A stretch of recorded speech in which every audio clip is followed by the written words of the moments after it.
ବୀଣା ଧନୀ ଘରେ ଜନ୍ମ ହୋଇ ମଧ୍ୟ ବେଶ୍ୟାବୃତ୍ତି କରୁଥିଲା। ତାକୁ ଯମଗଣ ନେଇଯିବା ବେଳେ ସ୍ୱର୍ଗ ବାଟରେ ତା ସାଙ୍ଗରେ କ'ଣ ହେଲା କାହାଣୀ ମାଧ୍ୟମରେ ଜାଣିବା। କୂଳଟା ନାରୀମାନଙ୍କର କ'ଣ ହୁଏ? କେଉଁ ନାରୀ ମୃତ୍ୟୁ ପରେ ବିଷ୍ଣୁଲୋକକୁ ଯାଏ? ଶେଷରେ ତାଙ୍କୁ କିଭଳି ଦଣ୍ଡ ମିଳେ? କେଉଁ ନାରୀକୁ ଯମଦଣ୍ଡ ଲାଗେ ନାହିଁ? କେଉଁ କର୍ମ ଦ୍ୱାରା ବୈକୁଣ୍ଠ ପ୍ରାପ୍ତି ହୁଏ? ଦିନକର କଥା। ବିଶ୍ୱନାଥ ବୋଲି ଜଣେ ବ୍ରାହ୍ମଣ କାଶୀନଗରୀରେ ରହୁଥିଲେ।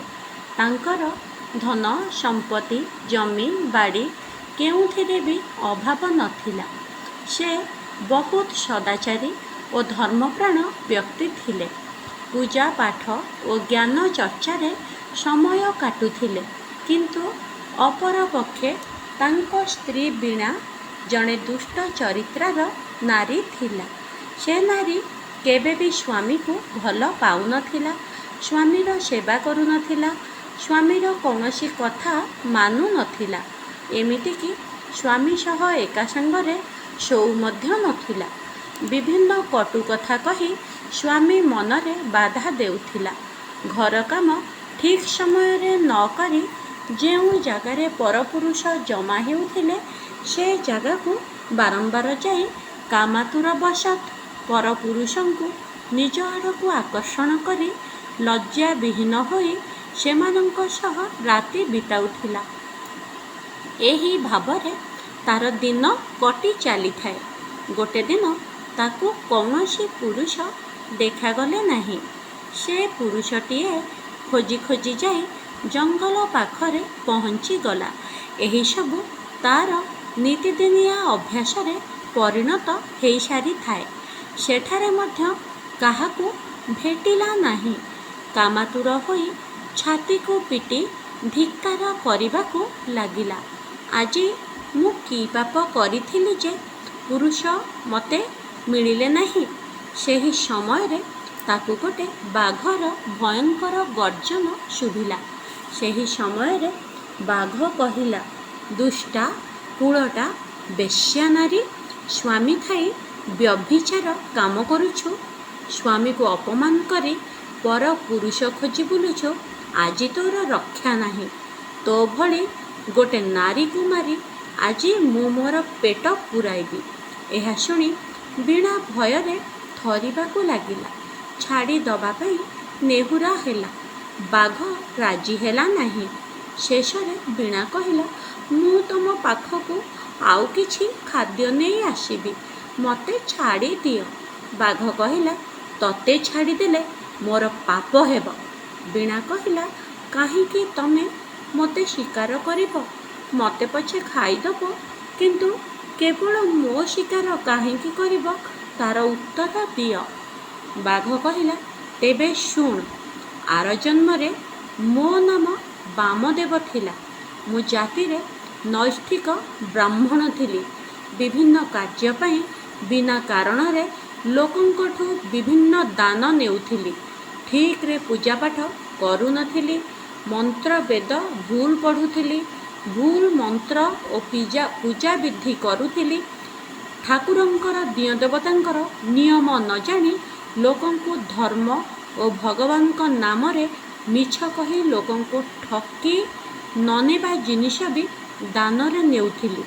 ମୋ ପରିବାର ଲୋକ ବି ମୋ ଉପରେ ଶାନ୍ତି ନଥିଲେ। ବିନା ମନ୍ତ୍ର ଓ ଭୁଲ ମନ୍ତ୍ରରେ ପୂଜା କରି ଲୋକଙ୍କୁ ଠକି ଲକ୍ଷ ଲକ୍ଷ ଜିନିଷ ଦାନରେ ଲୋକଙ୍କୁ ଠକି ଦେଉଥିଲି। ଦିନେ ଏହିଭଳି କାମରେ ଘରୁ ବାହାରକୁ ଯିବାବେଳେ ଗୋଟେ କୁକୁରର ଭୟଙ୍କର କାମୁଡ଼ା ଯୋଗୁଁ ମୋର ମୃତ୍ୟୁ ହୋଇଗଲା। ଯମଦୂତମାନେ ମୋର ଆତ୍ମାକୁ ବାନ୍ଧି ନେଇଗଲେ। ଚିତ୍ରଗୁପ୍ତ ପାଞ୍ଜି ଦେଖି କହିଲେ, ଏଇ ଲୋକ ମହାଲୋଭୀ ଓ ସେ ଲୋକକୁ ଠକି ମିଛ କହି ବହୁତ ଦାମିକା ଜିନିଷ ଦାନରେ ନେଇଛି। ପ୍ରଭୁଙ୍କ ପୂଜାରେ ଭୁଲ ମନ୍ତ୍ର ପଢ଼ିଛି। ଧର୍ମ ନାମରେ ଲୋକଙ୍କୁ ଭୁଲ ଜିନିଷ ଶିକ୍ଷା ଓ ଦୀକ୍ଷା ଦେଇଛି। ସେଥିପାଇଁ ଏହି ଲୋକର ପାପ ଭାର ଅଧିକ। ଏହି ଲୋକକୁ ନର୍କଦଣ୍ଡ ମିଳିବା ଉଚିତ ଓ ଏହାକୁ ଅନ୍ୟ ନର୍କଦଣ୍ଡ ମିଳୁ। ଏହା ପରେ ମୋତେ ନର୍କକୁ ପଠାଗଲା। ଯମରାଜାଙ୍କ ଆଦେଶରେ ମୋତେ ନର୍କର ହୁତାଶନ ଅଗ୍ନିକୁଣ୍ଡରେ ପକାଗଲା। କିଛି ମାସ ଅନ୍ତରାଳେ ମୋ ଭୁଲ କର୍ମ ଯୋଗୁଁ ମୋତେ ଅଲଗା ଅଲଗା ନର୍କରେ ପକାଯାଉଥିଲା। ବହୁତ ବର୍ଷ ପରେ ମୋତେ ଅଭିଶପ୍ତ ବାଘ ଜୀବନ ମିଳିଲା। ପ୍ରାୟଶ୍ଚିତ କରିବା ପାଇଁ, ଏହି ଜୀବନରୁ ମୁକ୍ତି ପାଇବା ପାଇଁ ଯେଉଁମାନେ ଧର୍ମ କର୍ମ ମାନୁନାହାନ୍ତି, ପାପ କର୍ମ, ଠକାମି ଓ ତସ୍କରବାଜି କରୁଛନ୍ତି, ଖରାପ କାମରେ ଲିପ୍ତ ନାରୀ ପୁରୁଷ, ନିଜ ଧର୍ମ ମାନୁନଥିବା ଲୋକ, ବିନା କାରଣରେ ଅନ୍ୟ ଲୋକଙ୍କୁ କଷ୍ଟ ଦେଉଥିବା ଲୋକଙ୍କୁ ଦେଖିଲେ ମୁଁ ମାରିଦିଏ। ଏହି କଥା କହିବା ପରେ ବାଘ ସେ ବୀଣାକୁ ମାରି ଖାଇଲା। ବୀଣାକୁ ମାରିବା ସଙ୍ଗେ ସଙ୍ଗେ ଯମଦୂତ ଆସି ବୀଣାକୁ ବାନ୍ଧି ନେଇଗଲେ ଓ ଚିତ୍ରଗୁପ୍ତଙ୍କ ସାମ୍ନାରେ ହାଜର କରାଗଲା। ଚିତ୍ରଗୁପ୍ତ ଯମରାଜଙ୍କୁ କହିଲେ, ରାଜନ୍, ଏହି ନାରୀ ବହୁତ ପାପ କରିଛି। ନିଜ ସ୍ୱାମୀକୁ କଷ୍ଟ ଦେଇ ଅନ୍ୟ ପୁରୁଷଙ୍କ ସହ ବାରଙ୍ଗନା ଭଳି ଜୀବନ ବିତାଇଛି ଓ ସ୍ୱାମୀକୁ କୁକୁର ଭଳି ବ୍ୟବହାର କରିଛି। ଏହି ନାରୀକୁ କଷ୍ଟରୁ କଷ୍ଟ ଦଣ୍ଡ ମିଳୁ ଓ ସବୁଠୁ ଖରାପ ଜୀବନରେ ଜନ୍ମ ମିଳୁ। ବୀଣାକୁ ବାରମ୍ବାର ଅନ୍ୟ ଅନ୍ୟ ଅଗ୍ନିକୁଣ୍ଡରେ ପକାଗଲା। ସେ ଅଗ୍ନିରେ ଜଳି ବୀଣାର ଆତ୍ମା କାନ୍ଦିବାକୁ ଲାଗିଲା, କଷ୍ଟରେ ଚିତ୍କାର କରିବାକୁ ଲାଗିଲା, କିନ୍ତୁ କେହି ଶୁଣିବାକୁ ନଥିଲେ। କିଛି ବର୍ଷ ପରେ ବୀଣାକୁ ଏକ ଚଣ୍ଡାଳ ଘରେ ଜନ୍ମ ମିଳିଲା। ପୂର୍ବ ଜୀବନର ପାପ ଯୋଗୁଁ ସେ ନର୍କଦଣ୍ଡ ଭୁଲିଗଲା। ପୁଣି ପାପ କରିବାକୁ ଲାଗିଲା। ଅନ୍ୟ ପୁରୁଷଙ୍କ ସହ ଦେହଭୋଗ କରିବାକୁ ଲାଗିଲା। ଅନ୍ୟମାନଙ୍କ ଭରାପୁରା ପରିବାର ଭାଙ୍ଗିବାକୁ ଲାଗିଲା। ପାପର ଭାର ବହୁତ ବଢ଼ିଯିବାରୁ ତାକୁ କୋଢ଼ କୁଷ୍ଠ ହୋଇଗଲା। କୁଷ୍ଠ ରୋଗ ଯୋଗୁଁ ତାର ଦେହ, ମୁଣ୍ଡ, ଆଖି ସବୁ ଜଳିବାକୁ ଲାଗିଲା। କଷ୍ଟରେ ଲୁହ ଗଡ଼େଇବାକୁ ଲାଗିଲା ବୀଣା। ସେ ପୁଣି ଶୁଣିଲା ଯେ ପୁଣ୍ୟ ନଦୀରେ ସ୍ନାନ କଲେ ରୋଗର ଉପଶମ ମିଳିବ।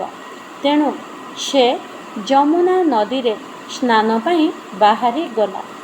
ଯମୁନା ନଦୀ କୂଳରେ ଜଣେ ଋଷିଙ୍କ ଆଶ୍ରମ ଥିଲା। ଆଶ୍ରମ ବାହାରେ ଏକ ତୁଳସୀ ଚଉରା ଥିଲା। ସମସ୍ତେ ଯମୁନା ନଦୀରେ ସ୍ନାନ କରିବା ପରେ ତୁଳସୀ ମହାରାଣୀଙ୍କ ପାଖରେ ଦୀପ ଜାଳୁଥିଲେ। ଏହା ଦେଖିବା ପରେ ବୀଣା ମଧ୍ୟ ଯମୁନା ନଦୀରେ ସ୍ନାନ କରିବା ପରେ ତୁଳସୀ ଚଉରା ମୂଳରେ ଦୀପଟିଏ ଜାଳିଦେଲା ଓ ଠିକ୍ ପରେ ପରେ କୁଷ୍ଠ ରୋଗର ଯନ୍ତ୍ରଣା ଓ କଷ୍ଟ ଯୋଗୁଁ ସେ ସେହିଠାରେ ହିଁ ହୃଦଘାତ ଯୋଗୁଁ ମୃତ୍ୟୁ ପାଇଗଲା। ମୃତ୍ୟୁ ହେବା ସାଙ୍ଗେ ସାଙ୍ଗେ ଯମଦୂତ ତାର ଆତ୍ମାକୁ ବାନ୍ଧି ନେଇଥିଲେ। ଠିକ୍ ସେହି ସମୟରେ ବିଷ୍ଣୁଙ୍କର ଦୁଇଟି ପାରିଷଦ ଆସି ସେଠାରେ ପହଞ୍ଚିଗଲେ ଓ କହିଲେ, ତୁମେମାନେ ଏଇ ପାପକର୍ମ କାହିଁକି କରୁଛ? ତୁମକୁ କିଏ ଅଧିକାର ଦେଲା ଏଇ ନାରୀକୁ ସାଙ୍ଗରେ ନେବା ପାଇଁ? ଯମଦୂତ କହିଲେ, ଏହି ନାରୀ ବାରମ୍ବାର ଜନ୍ମ ପରେ ବି ପୁଣ୍ୟ କରିନାହିଁ, କେବଳ ଘୃଣ୍ୟ ଓ ପାପକର୍ମ କରିଛି। ସେଥିପାଇଁ ଆମେ ଏହାର ଆତ୍ମାକୁ ପୁଣି ଥରେ ନର୍କକୁ ନେଇକି ଯାଉଛୁ। ବିଷ୍ଣୁଗଣ କହିଲେ, ସେ କ'ଣ ପାପ କରିଛି ତାହା ଆମେ ଜାଣିନାହୁଁ, କିନ୍ତୁ ମରିବା ପୂର୍ବରୁ ସେ ତୁଳସୀ ଚଉରା ମା ବୃନ୍ଦାବତୀଙ୍କ ସାମ୍ନାରେ ଦୀପ ଜାଳି ଦେଇଛି, ତୁଳସୀ ମହାରାଣୀଙ୍କର ସେବା କରିଛି। ତେଣୁ ତାର ପାପ ନଷ୍ଟ ହୋଇସାରିଛି ଓ ସେ ବିଷ୍ଣୁପୁରକୁ ଯିବା ପାଇଁ ସମ୍ପୂର୍ଣ୍ଣ ହକଦାର। ନାରାୟଣଙ୍କ ଆଜ୍ଞାରେ ତାକୁ ନେବା ପାଇଁ ଆମେ ଆସିଛୁ। ଏହା ଶୁଣି ଯମଦୂତ ବୀଣାର ଆତ୍ମାକୁ ଛାଡ଼ି ଚାଲିଗଲେ, କାରଣ ବିଷ୍ଣୁଗଣଙ୍କ କଥା କାଟିବାକୁ କାହାର ବି ସାହସ ନଥାଏ ଓ ବିଷ୍ଣୁଗଣ ବୀଣାର ଆତ୍ମାକୁ ନେଇ ବୈକୁଣ୍ଠ ବିଷ୍ଣୁଧାମକୁ ଚାଲିଗଲେ ଓ ସେ ସ୍ୱର୍ଗ ସୁଖ ପାଇଲା। ଥରେ ଦୀପ ଜାଳିକି ମଧ୍ୟ ବୀଣା ଭଳି ଜଣେ ନଷ୍ଟ ଚରିତ୍ରଯୁକ୍ତ ନାରୀ ମୁକ୍ତି ପାଇଗଲା, ସ୍ୱର୍ଗ ପ୍ରାପ୍ତି ହୋଇଗଲା। ଏହି କଥାରୁ ଜଣାପଡ଼େ ତୁଳସୀ ମାଙ୍କ ସେବାପୂଜା କରୁଥିବା ଲୋକ ଓ ତୁଳସୀ ମାଙ୍କ ମୂଳରେ ଦୀପ ଜାଳୁଥିବା ଲୋକର ଜୀବନରେ କରିଥିବା ପାପରୁ ମୁକ୍ତି ମିଳେ, ନର୍କ ଯନ୍ତ୍ରଣାରୁ ରକ୍ଷା ମିଳେ ଓ ଶେଷରେ ବିଷ୍ଣୁ ଲୋକ ପ୍ରାପ୍ତି ହୋଇଥାଏ। ଶ୍ରୀହରି ବିଷ୍ଣୁଙ୍କ ସହ ସେ ସୁଖରେ ବୈକୁଣ୍ଠରେ ରହି ମୋକ୍ଷ ଲାଭ କରେ। ଜୟ ମା ତୁଳସୀ ଦେବୀ। ଜୟ ଶ୍ରୀହରି ବିଷ୍ଣୁ। ଜୟ ଜଗନ୍ନାଥ। ଭିଡ଼ିଓ ଭଲ ଲାଗିଥିଲେ ଚ୍ୟାନେଲକୁ ସବସ୍କ୍ରାଇବ୍ କରନ୍ତୁ, ଲାଇକ୍ କରନ୍ତୁ, ସେୟାର କରନ୍ତୁ।